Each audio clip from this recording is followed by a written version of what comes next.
Hi అందరికీ. ఈరోజు PRAN tikka అనే ఒక ఐటెం తయారు చేసుకున్నాను నేను. ఈ ప్రాన్ టిక్కా ఏంటంటే ఇంతకుముందు చేసిన ప్రాన్ ఎంఎం, ప్రాన్ ప్రభాస్ లాంటిదే. ఇది కూడా వాళ్ళ బ్రదరో సిస్టరో అనుకోవచ్చు అనమాట. ఈ ప్రాన్ ఏంటంటే నేను మధ్యాహ్నమే శుభ్రం చేసి పెట్టేసుకుని కొంచెం మ్యారినేట్ చేసి పెట్టాను అనమాట. ఉప్పు, కారం, అల్లం వెల్లుల్లి పేస్ట్, గరం మసాలా పౌడర్ అన్నీ కొంచెం కొంచెం వేసి ఒక్కొక్క స్పూన్ లాగా దాని టేస్ట్కి సరిపడా వేసేసి కొంచెం అలాగ బాగా కలిపేసి ఫ్రిడ్జ్లో పెట్టేశాను. కొంచెంసేపు బయట ఉంచి తర్వాత ఫ్రిడ్జ్లో పెట్టాను అనమాట. ఫ్రిడ్జ్లో పెట్టాలి అంటే కనుక ఎక్కువసేపు మ్యారినేట్ చేసి ఎక్కువసేపు ఉంచేలాగైతే కనుక ఫ్రిడ్జ్లో పెడతామండి. లేదంటే కనుక మామూలుగా అప్పటికప్పుడు చేసుకునేది అయితే ఫ్రిడ్జ్లో పెట్టక్కర్లేదు. పావు గంట, అరగంట, గంటలో చేసుకునేది అయితే కనుక ఫ్రిడ్జ్లో పెట్టక్కర్లేదు. దీనికి నేను ఏం చేశానంటే కార్న్ ఫ్లేక్స్ తీసుకున్నా. కార్న్ ఫ్లేక్స్ ఎందుకు తీసుకున్నాను అంటే మనకి క్రంచీగా ఉంటుంది అనమాట. పైన ప్రాన్కి ఏదైతే పట్టుకుని ఉంటుందో మసాలా అది క్రంచీగా ఉంటుంది, కరకరలాడుతూ ఉంటుంది అనమాట. అది తినేటప్పుడు చాలా బాగుంటుంది టేస్ట్. తినాలి అనిపించి ఇంకా కొంచెం తినాలి అనిపించేలా ఉంటుంది. ఈ కార్న్ ఫ్లేక్స్లో నేనేం చేశానంటే ఇంకా బ్రెడ్ క్రమ్స్ కలిపాను అనమాట. బ్రెడ్ క్రమ్స్ కలపడం వల్ల ఏమవుతుందంటే ఈ కార్న్ ఫ్లేక్స్ని పట్టుకుంటుంది. ఏంటంటే ఎగ్ కూడా కొట్టేసాను అనమాట. ఇది ఈ బ్రెడ్ క్రమ్స్ కూడా క్రంచీనెస్ కోసమే మనం వేసేది. ఈ బ్రెడ్ క్రమ్స్ కార్న్ ఫ్లోర్ కలిపి ఆ రొయ్యకు పట్టుకుంటాయి అన్నమాట. అంటే ఫిక్స్ అవుతాయి, దానికి అంటుకుంటాయి. అంటుకోవడానికి సహాయపడేది ఏంటంటే ఎగ్. ఒక ఎగ్ని నేను బీట్ చేసి ఎగ్ కూడా వేయడం జరిగింది దీంట్లో. అప్పటికప్పుడు తినేలాగా అయితే కనుక ఎగ్ బాగానే ఉంటుంది, వేసుకోవచ్చు. ఈ పొడి పొడిగా ఉన్న మిశ్రమం మనం పెట్టే ఆ రొయ్యకి పట్టుకోవాలి అంటే కనుక మీడియం అన్నమాట. ఇది ఎగ్ చూడండి. ఎగ్ కూడా నేను కొట్టేస్తున్నాను. ఈ పైన వేసిన ఈ కార్న్ ఫ్లేక్స్ బ్రెడ్ క్రమ్స్లో కూడా సాల్ట్ కొద్దిగా వేసానండి, లేకపోతే చప్పగా ఉంటుంది అనేసి కొద్దిగా సాల్ట్ చల్లాను. మనం వేసుకోవాలంటే కొద్దిగా పెప్పర్ వేసుకోవచ్చు, లేదంటే చాట్ మసాలా వేసుకోవచ్చు. రెండిట్లో ఏదో ఒకటి వేసుకోవచ్చు. కానీ నేను రెండు వేయలేదు, ఎందుకంటే లోపల మసాలా కొంచెం ఘాటుగా వచ్చిందేమోనని అనుమానంగా ఉంది నాకు. అందుకని పైన అది లైట్ చేసాం అనుకోండి, రెండు బ్యాలెన్స్ అయిపోతాయి అన్నమాట. కొంచెం ఆయిల్ పెట్టి ప్యాన్ పెట్టి ఆయిల్ పెట్టేశాను. ఆయిల్ కాగేలోపుగా ఈ ఎగ్ని బీట్ చేసుకుంటున్నాను అనమాట. ఎగ్ని బీట్ చేసుకుని ఇంక ఇందులో నేను ఉప్పు కారం ఏం కలపలేదండి. ఎగ్లో మామూలుగా అట్లా నేను దాన్ని వాడేసుకున్నాను అనమాట. ఇప్పుడు ఈ నానబెట్టుకున్న ప్రాన్స్ ఉన్నాయి కదా, మ్యారినేట్ అయిన ప్రాన్స్, ఇవి తీసుకుని ఒక్కొక్కటిగా నేను అందులో సెట్ చేస్తున్నాను. ఈ ప్రాన్ ఏంటంటే డ్యామ్ రొయ్యలే దొరికినాయి ఈవేళ కూడా, చాలా పెద్ద రొయ్యలు దొరికినాయి అనమాట. వీటికి కొన్నాటికి హెడ్స్ ఉంచేసాను, కానీ దీంట్లో హెడ్స్ నవ్వులుతుంటే బాగోదేమని అనిపించి తీసేస్తున్నాను అనమాట. కొద్దిగా తీసేసి వేయడం జరిగింది.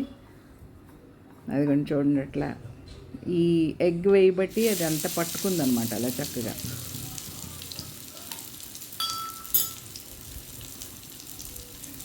ఎగ్ వేయకపోయినా తడికి పట్టుకుంటాయి, కానీ ఇంకొంచెం బాగా తీసుకుంటుంది అన్న ఉద్దేశంతో ఎగ్ పెట్టాను ఈవేళ.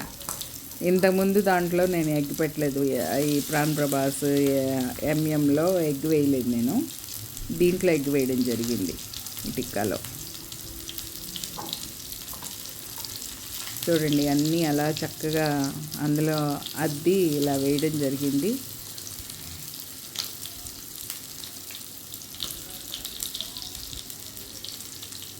అప్పుడప్పుడు ఇలా వెరైటీగా చేసుకుంటే బాగుంటుందండి ఫుడ్. మీరు కూడా ట్రై చేయండి. ట్రై చేసి ఎలా ఉంది చెప్పండి. నేను ప్రతిసారి అడుగుతున్నాను ఎలా ఉందో చెప్పండి అని. కొన్ని కామెంట్స్ వస్తున్నాయి, ఇంకెవరో ఎక్కువగా కామెంట్ చేయట్లేదు. చెప్తే బాగుంటుంది నాకు. లేకపోతే కొద్దిమంది చేసుకున్నాము అని చెప్తున్నారు. థ్యాంక్ యూ, అలా చెప్పిన వాళ్ళకి థ్యాంక్ యూ.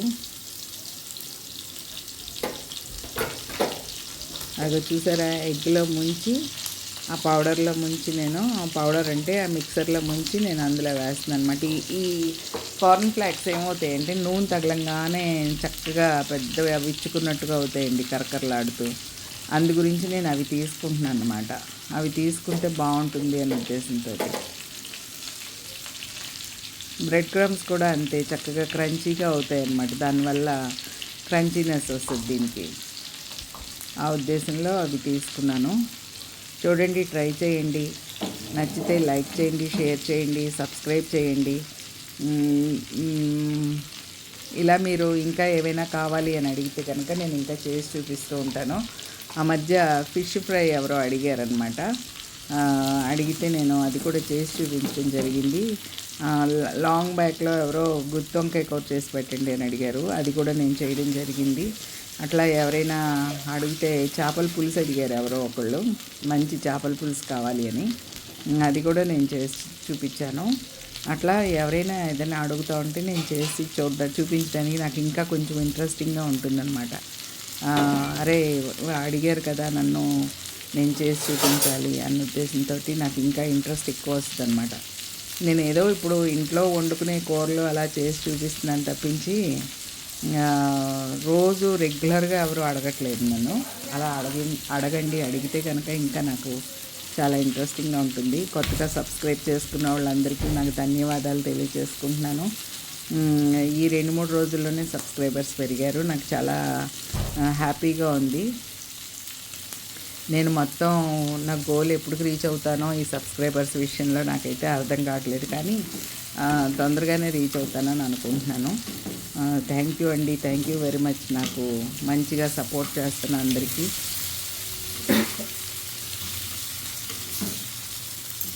నా వీడియోస్ అన్నీ బాగా చూసి ఎంకరేజ్ చేసిన వాళ్ళందరికీ కూడా నేను ధన్యవాదాలు తెలియజేసుకుంటున్నాను.